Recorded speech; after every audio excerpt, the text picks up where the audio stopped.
Okay.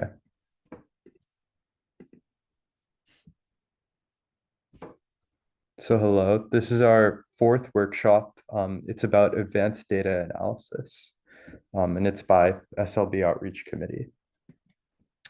So let's introduce the SLB members. I'm Manas, and I'm a senior at Canyon Crest Academy, and my projects fell under the categories of computational biology and biochemistry.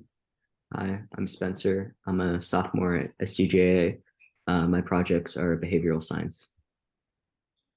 Hi, I'm Arnav. I'm a freshman at CCA and my projects are in computer science and math. So just some PSAs. The safety screening deadline for the fair is December 31st. So make sure to get that in if you need to complete that. And remember that fair updates are also on the GSDSEF website. And for further updates and news about workshops or other events, make sure to follow us on Instagram at GSDSEF. And make sure to visit our YouTube channel for workshop replays from previous workshops or the recording for this workshop. So for today's workshop agenda, we'll be going over data analysis and some type of techniques to analyze data, such as using error bars, box and whiskers, linear regression, specifically line of best fits, and a variety of statistical tests. We'll also be covering how to use confusion matrices and ROC curves. And though we won't be going super in depth in all of these topics in today's workshop, we'll be providing an introduction into sort of how you can use these techniques to analyze your data. So first, let's review the basics of analyzing your data. So make sure to organize your data in charts, then graph them in order to be able to see the correlations. Observe your graphs and calculate some statistical results, and discuss the differences in the meaning of your statistical analysis relate back to your problem statement and hypothesis. Ultimately, your data should be answering a question about a problem and supporting or disproving a hypothesis. Note, sometimes you can be fooled by looking only at raw data and making an incorrect assumption that your data does or does not support their hypothesis. Carefully follow the steps for graphing and interpretation, or you may miss important information and new ideas suggested by your data.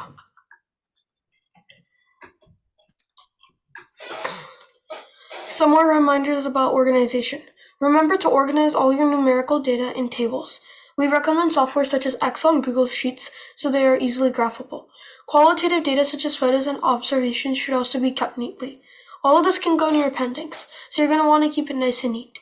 Make sure to save all your data, even pre-trials, and even if you think it's useless. You may want it later or come back to it and make some interesting suggestions in your discussion for future work or reasoning behind your experiment.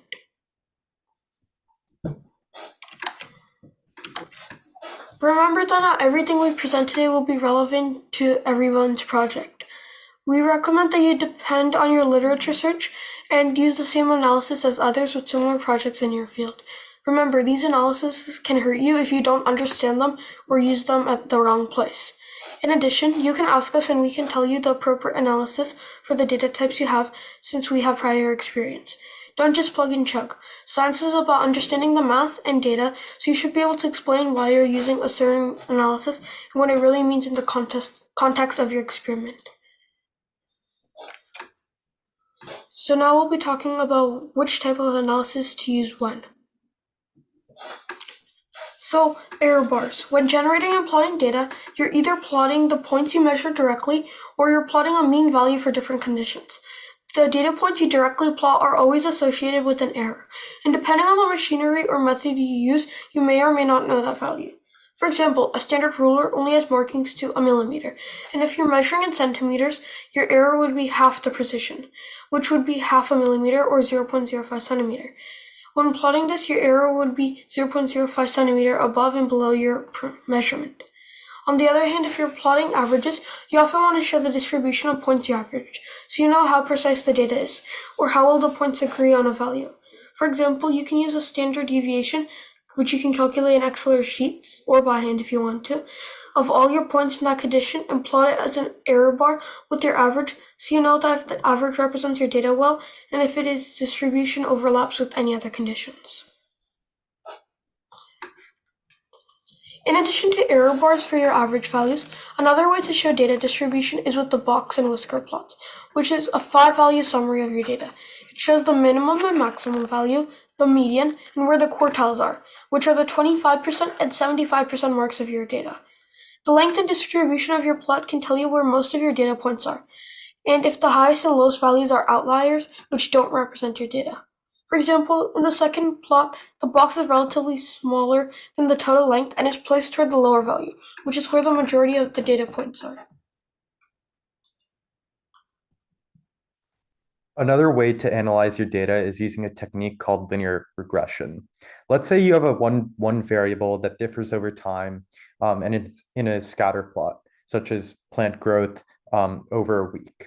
You can ask if there's a linear relationship between plant growth and time, and perhaps if you want to know how tall the plant will grow in 2 weeks, you can use a line of best fit to make a prediction for growth over time based on the data you have.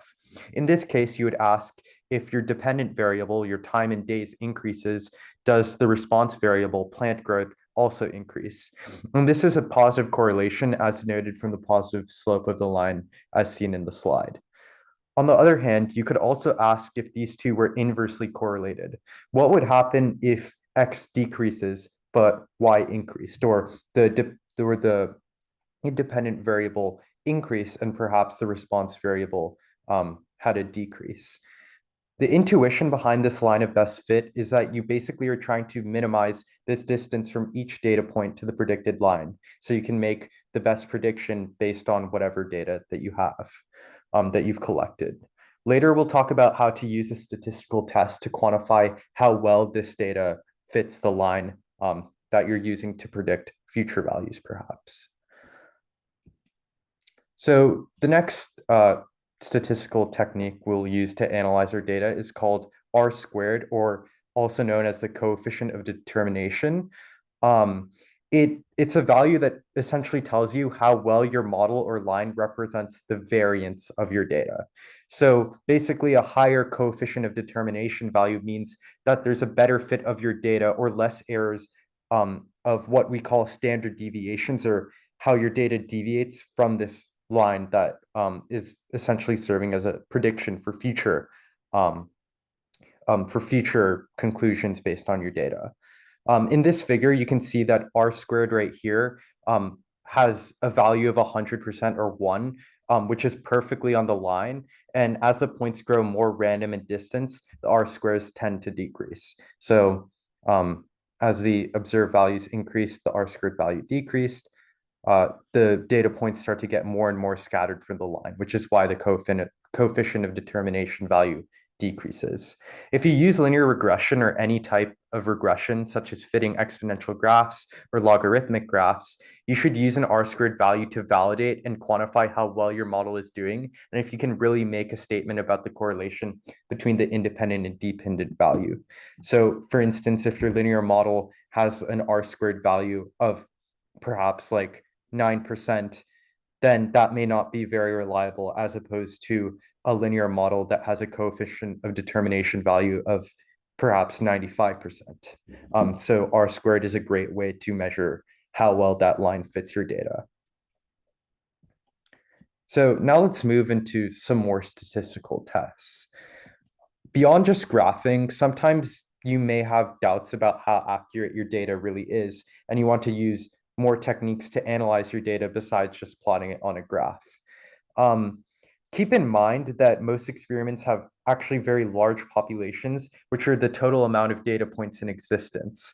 Going back to plant growth, the plant growth example, if you were to doing a project on growing, for example, radish seeds, the actual populations you're trying to understand is the total amount of radish seeds in existence, rather than simply the data that you've collected about radishes from just your experiment.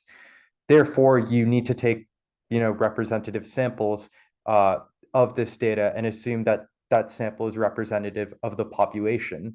So to further convince others of your results that your sample is representative of the population, and that your sort of conclusions can be drawn toward that population, you may want to conduct statistical tests about your sample so that you can apply it to a larger and more representative population. So just for some vocabulary, when you're conducting these tests, just generally, you have something called a null hypothesis, which essentially is what we're assuming in the current state. So for instance, let's say we have an experiment about the effects of fertilizer on plant growth. The assumed null hypothesis here would be that fertilizer does not have any effect on plant growth. Whereas the alternative hypothesis essentially would state that fertilizer does have an effect on plant growth. And you can also make that alternative hypothesis be that fertilizer will increase plant growth. So essentially, the null hypothesis is what is true right now in current literature, and the alternative hypothesis is what evidence you'll provide and hopefully the conclusion that you'll have at the end of your experiment. And whether or not you reject the null hypothesis and accept the alternate hypothesis is dependent on the p-value or the probability value. It tends to be that if the probability of events as seen right now is quite low, the alternative hypothesis will tend to be true, and the reverse otherwise. If the sample that you observe from your data, if the conclusions that you draw from your data have a high probability of already occurring, it's likely true that the null hypothesis is already true and that there isn't convincing evidence of an alternative hypothesis. The t-test is a common method for comparing two populations, like a control and a variable group. It produces a p-value, which you can use to determine how likely it is for these populations to come from the same conditions and randomly end up in this configuration, or in other words, how significant their differences are. It's used when you have numerical data that define two categories, such as the plant height of radish seeds versus carrot seeds. You can calculate this in Excel and Google Sheets, and the widely accepted critical value for rejection of the null hypothesis is 0.05 or 5%. So for example, in this plot, the p-value from the t-test exceeds 0.05, and therefore it is not ground to reject the null hypothesis, meaning the data did not statistically support the alternate hypothesis. Basically saying that these results show that there isn't a statistically significant difference between the control and variable groups. Chi-squared is another statistical test, commonly used for testing genotype data and predictions for inheritance of certain traits. It's for testing purely categorical data, such as comparing body color and wing shape. This is a very specific test used almost always in genomics, but be sure to look it up if you think it applies to your work. It's interpreted in a similar way to the student's t-test with a critical value. However, this value does change depending on how many categories you're testing, so be aware of that.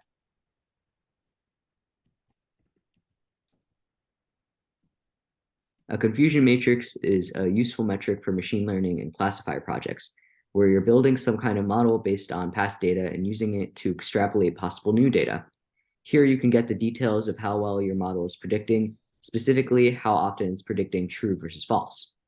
For example, if we were building a model to predict plant type based on height, where we have a height threshold of 3 inches, below 3 is in a radish plant, we could use a confusion matrix. Here we can know how often can our model predict if a plant is actually a radish plant or if a plant isn't a radish plant. These are true positives and negatives. On the other hand, how often does our model predict wrongly, where it predicts that an actual radish plant is not a radish plant and vice versa? These are the false positives and false negatives. There are additional useful metrics associated with this as well, such as sensitivity, specificity, accuracy, and precision, which you can find on your own.